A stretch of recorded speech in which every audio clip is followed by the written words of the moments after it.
So many people speak about having a BBL and having surgery, natural bodies. Like, how would you respond to that? Because me personally, it's like, bitch, if you had the money, you would do it too. Hello.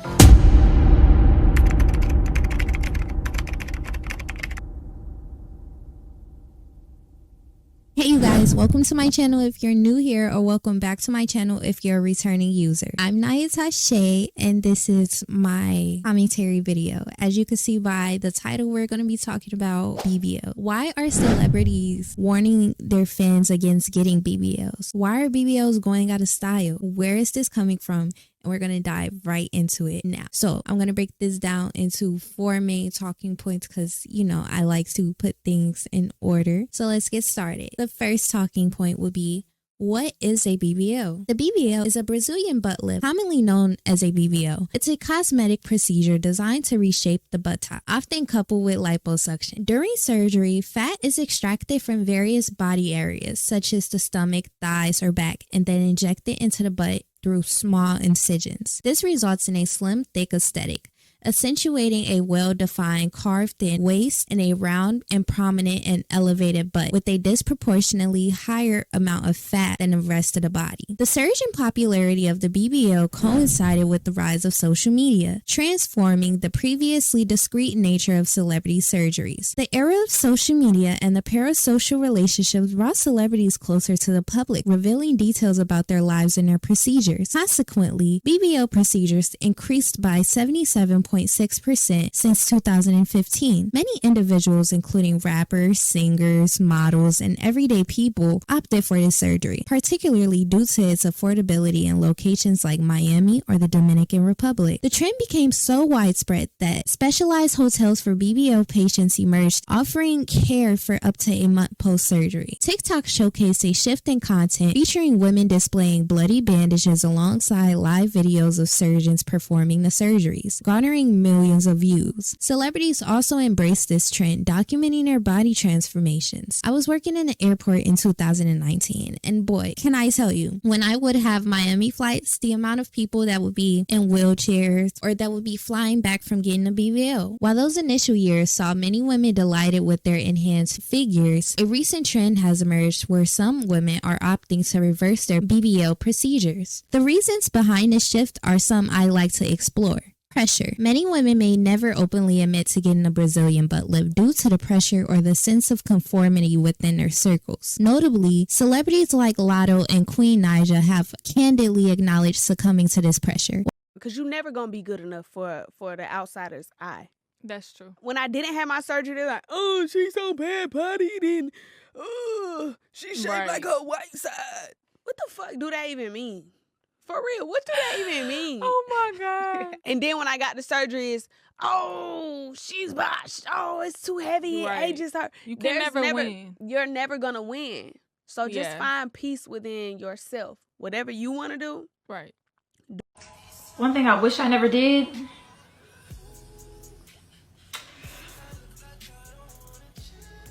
I'm scared to say this. Got fat added to my butt. So adding fat to your butt, you wish you'd have never did it? Like not as much. I didn't think they was gonna do that much. Should just did like the tummy tuck and some shots on my booty. While they initially believed that a BBL was the right choice, they expressed a wish to have waited and embraced self-contentment first. The entertainment industry, especially for female artists, often imposes a dual pressure of appealing to the male gaze while fitting into societal standards among women. Navigating an industry like Hollywood, where the ideal body is synonymous with fame, can be challenging. The sentiment is mirrored in songs like Beyonce's Flawless, where she explicitly sings, "You wake up, post up, round. If my daughter comes to me and say, Mommy, look, I really just don't like, it ain't too much that she ain't gonna like about herself. So she's like her mommy, of course. But if she does come to me and she feels some type of way about maybe she want to fix something, I'm going to be there for her because I want her to be confident and I want her to go out to the world and be the best that she could be. So, yeah, I'll help her out. But I don't think that I will be too happy with her coming to me saying, oh, Mom, I want some breasts or some butt and stuff like that. I'm going to be like, babe, you just have to grow your body out, because when I was younger, I didn't have anybody telling me I was beautiful and I was pretty. And so I went out there and tried to do things, to make me pretty, glue all this nappy weave in the head and all of that, and it messed my hair and stuff like that. So you have to grow into your looks. And, parents, start putting your kids in front of the mirror. Let them accept who they are. Every day. That's great. How did you come into your own beauty? Oh, honey, listen.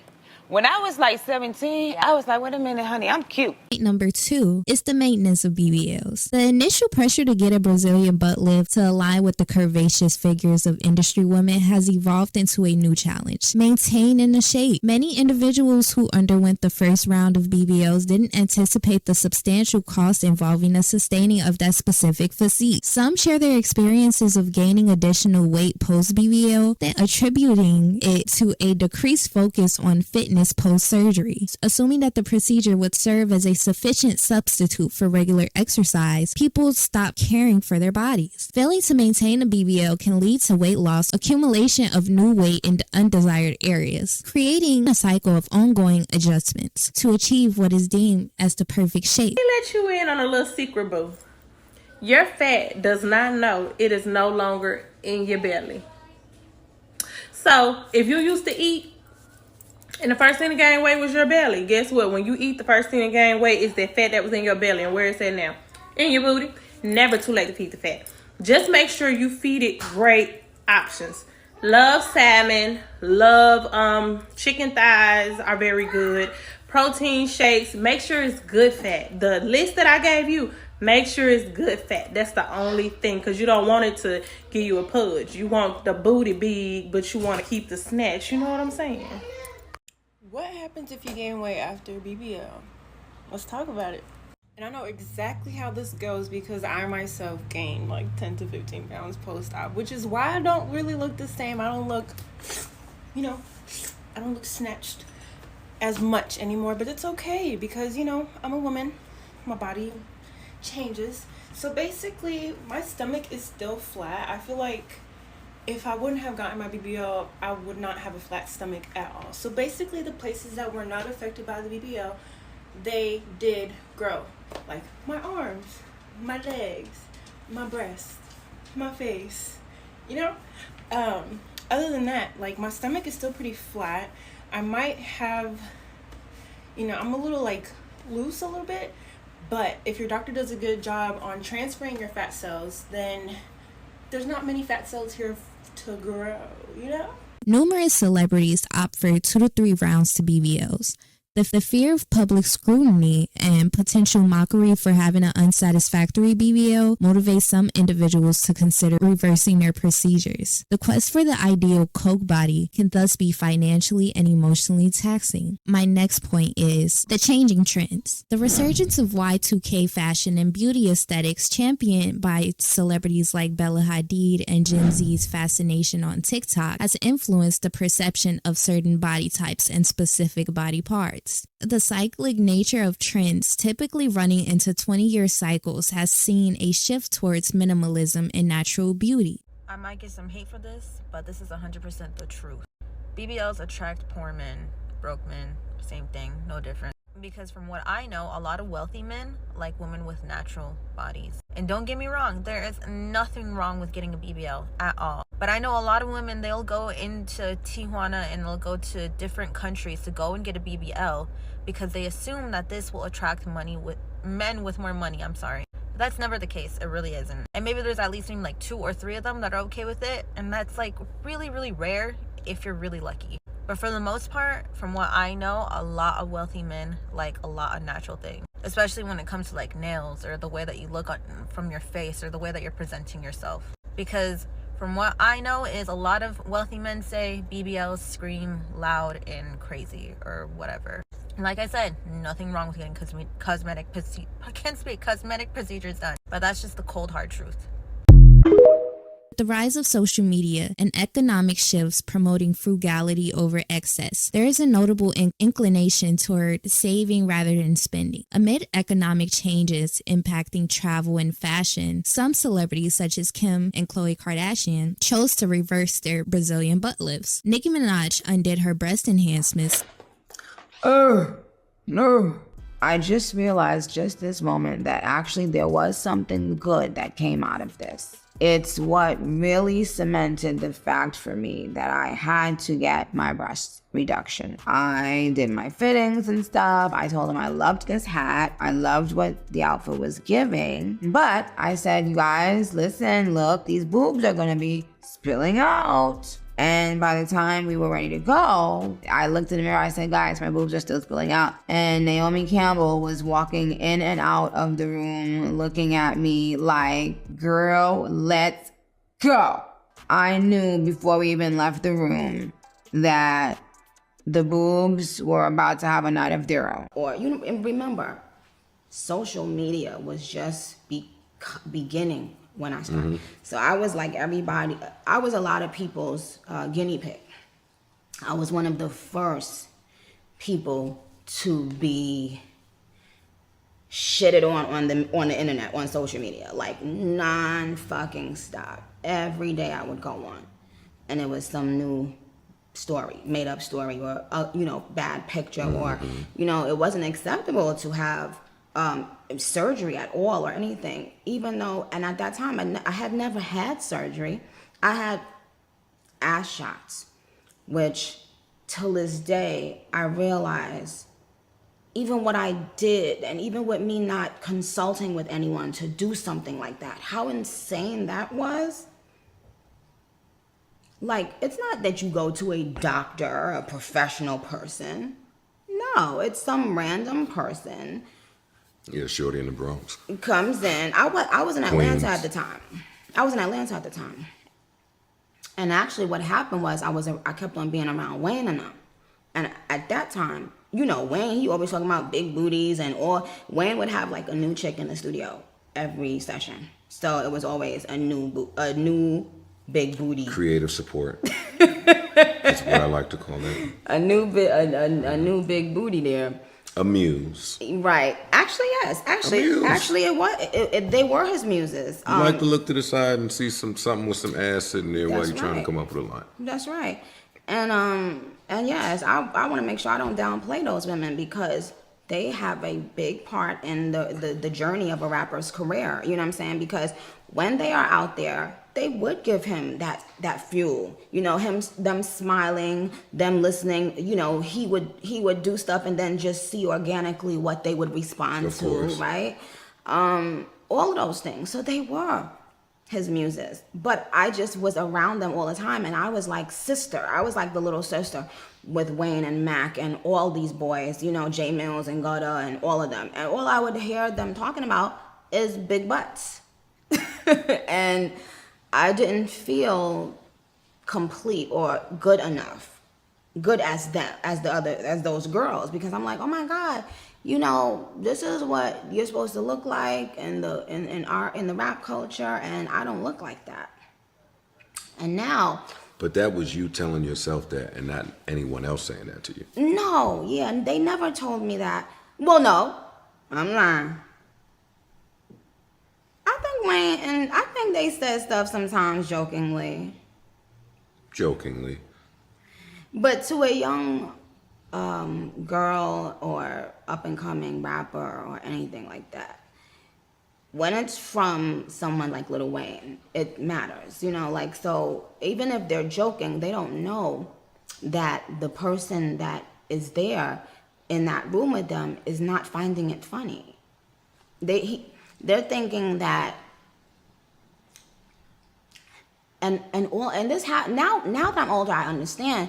Sometimes you'll say something in front of someone and you're thinking that they know that they're pretty, or they know that they're smart, or they know that they're talented or whatever. You're thinking that this is what this person thinks about themselves, you know? So you'll say certain things around them or to them.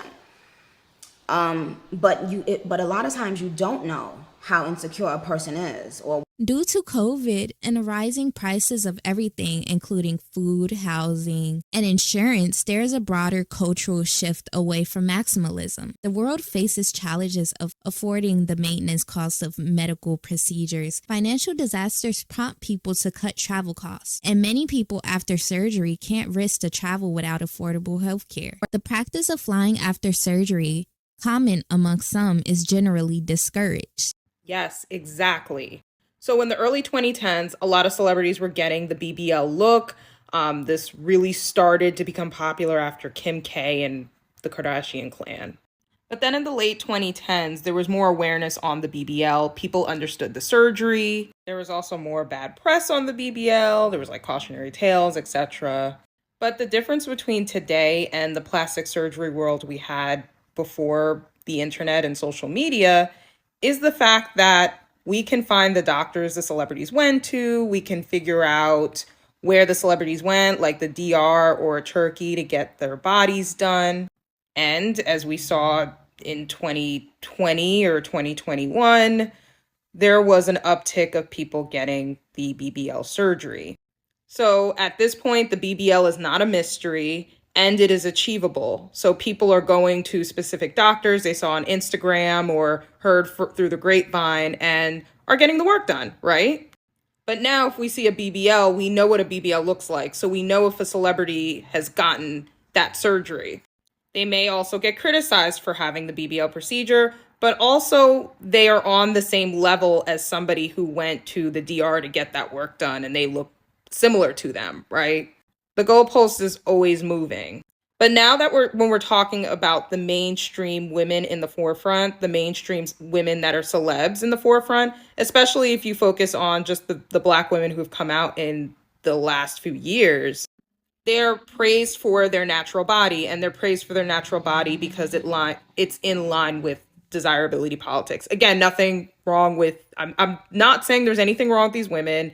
I'm not saying that there's anything wrong with their bodies. This is just something I'm noticing. And this also comes from the exhaustion that people have towards the idea that somebody got a BBL, right? So another way for people to be ostracized when the standard was the BBL body. But anyway, thus the Kardashians removed their butts, I guess, so they can fit into that natural body aesthetic as much as possible. However, when these celebrities fit into that mold, they can easily get a couple of procedures done to make themselves look more in line with the perfection or the quote unquote desirable natural body, correct? So if a celeb gets a little bit of lipo here, a little bit of a facelift there, a very minor nose job that you cannot even tell they got the nose job, people are already convinced that they're naturally blessed, thus they didn't do anything. And these quote-unquote secretive surgeries tend to be way more expensive. But just keep in mind, the goalpost is always moving, and it's meant to feel very exclusive and unachievable. Like, when I first went to the strip club, I always felt like I was pretty. I always felt like I was pretty. I always felt like I had a nice body. I was never comfortable with my boobs. I think I've been saying I wanted to get my boobs done ever since I was 16. Because I always knew that I was always going to have small boobs because my whole family got small boobs. But when I got to the strip club, it got worse. Like, I always knew I wanted to get my boobs, but it wasn't a necessity. But when I got there, I felt like it was a necessity to get them done. And so I got them done. And then I used to work like in a white strip club. You know what I'm saying? A strip club in downtown. And it's like, I always loved my skin complexion. That I noticed that the Russian and the white girls was making more money than colored girls or a girl like me. And it started making me feel like, I wonder how it would be if I was to make more money if I was light skinned. But then it's like, I definitely don't want to be more lighter than this color. Like, I love my color. If anything, sometimes I want to look even darker. But it just make you feel, sometimes it make you feel like, damn, you're not even good enough. And then when I went to the urban clubs, the clubs in the hood, I started to feel like, damn, I'm not thick enough. Like, now I got to get my ass done. So it kind of make you feel like your self-esteem always goes down. And then sometimes you get upset at the fact that you have a guy that probably went to high school with you, they have less with you, they have a less of an education than you, demanding you to shake your ass faster or slapping my ass. A guy that I feel like is less than me is demanding me to do certain things. You know what I'm saying? Then sometimes I used to see girls, they used to have like a nicer body than me, make more money than me, and it used to make me feel crazier because I used to feel like, why is this girl that I feel like is mad dumb, is doing mad drugs, don't have herself together, don't have her priorities together, is making more money than me just because her ass is bigger. You know what I'm saying? Like, so it just like put your self-esteem down, and it kind of made me feel like I was never really good enough. Well, you got your titties done, and that was, you know, a legal operation. You know, you went to the doctor and, you know, everything else like that. But when you got your ass done, that was an illegal operation. That was just ass shots, right? Yes. I got ass shots because, you know, in order to get lipo, where, you know, they put the fat transfer in your ass and your ass get bigger, you know, you need to have fat.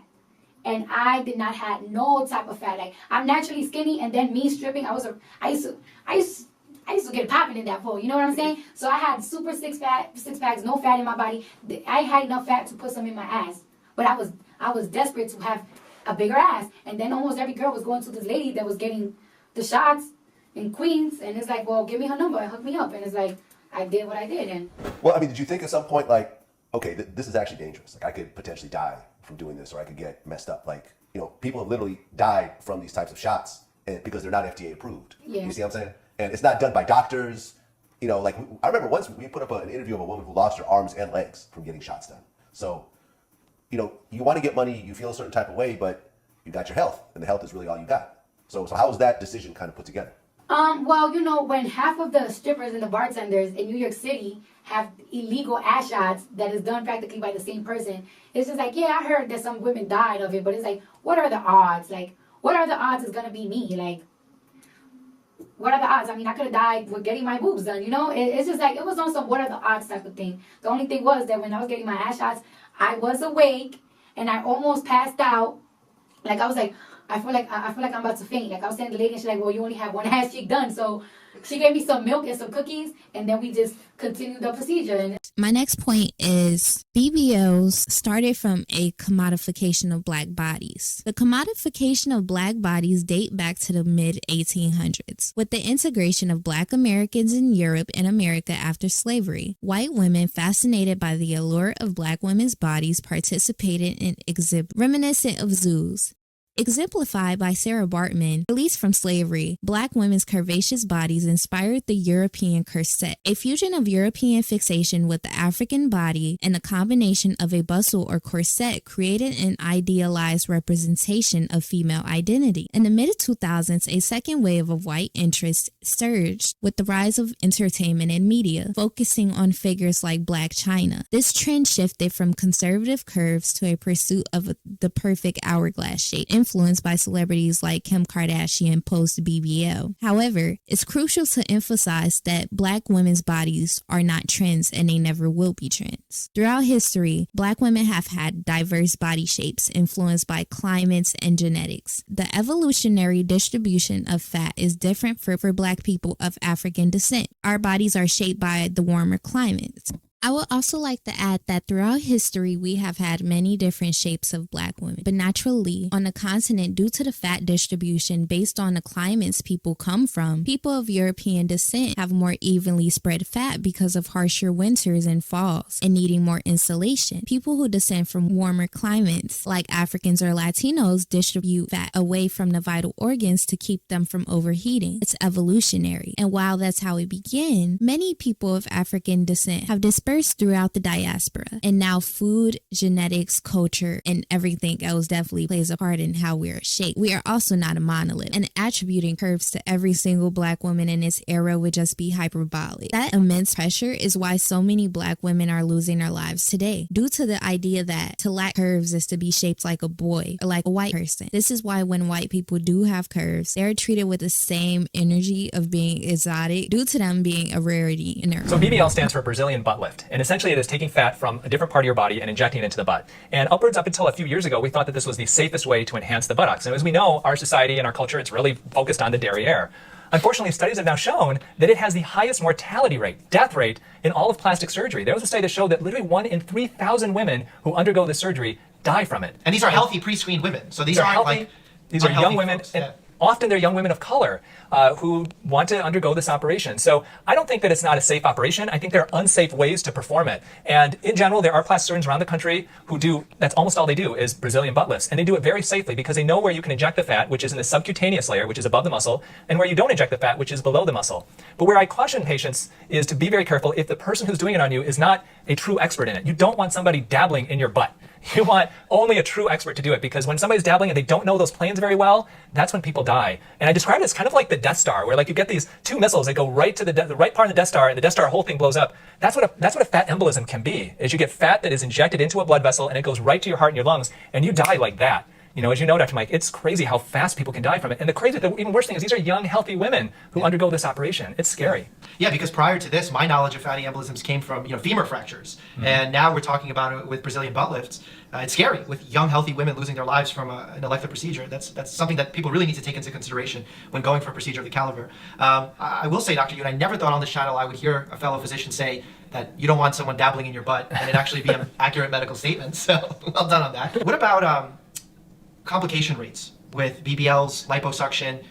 How long does it last? Because, a lot of patients think they get it one time, they're good. Well, no, if you don't continue that healthy lifestyle, it's not as simple. Can you elaborate a little bit on that?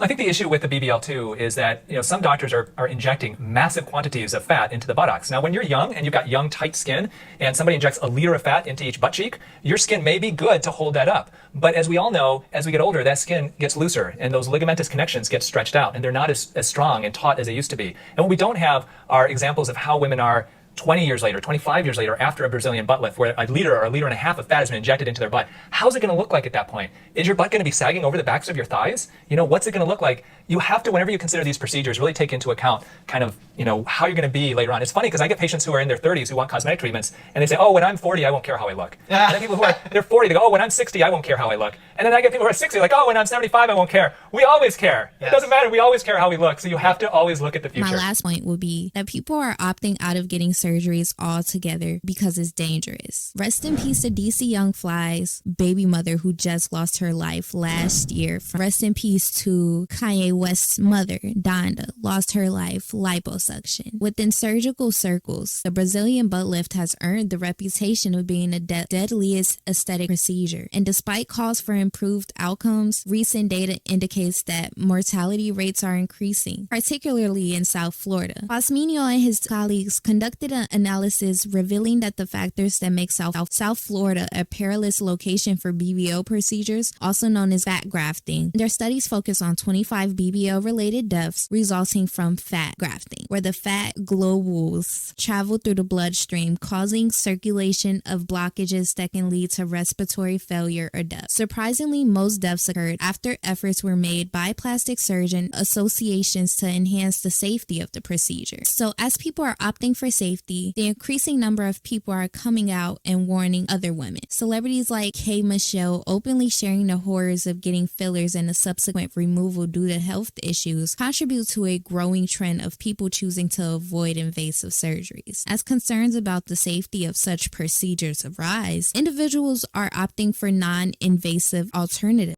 You sign your life away. So in the paperwork that they give you, some of the things that were disclosed were like, if you get botched, you can't sue. If there was like a situation where you're losing a lot of blood and all we have available is blood with like HIV in it, we're using it. Damn. So I'm looking at this. Why would they even have that available? Well, because whatever they have available. Like, it's like literally to save your whatever. life? Yeah, I mean, whatever. Exactly. So it's like, to fuck you up a different way. I remember looking at this packet and I'm like, yo, I don't want to do this. I remember like calling my mom and I'm like, I'd had no idea that like, this was all like, this is what I'm signing. Because now I'm like second guessing myself. I'm like, this is scary. They're setting me up for failure type shit. Right. Yeah. And so then I was like, I don't think I want to do it, but they don't give refunds. Yeah, so I'm like, I'm already here. What's the worst that can happen? They also disclose like possibility that you could die. Yeah. But you're like, it wouldn't happen to me. Like, what are the chances that it'll happen to me? Of course, yeah. So Sorry. Do you mind disclosing the amount? So that's going to be all for this video, you guys. Let me know what you guys think about the fall of BBLs. Do you guys think BBLs are going out of style? Do you guys feel like the BBL was taken and the black body was commodified? And, you know, BBLs would never be out of style because that's how people are shaped in real life. If that's your opinion, let me know in the, you know, comment box in the comments.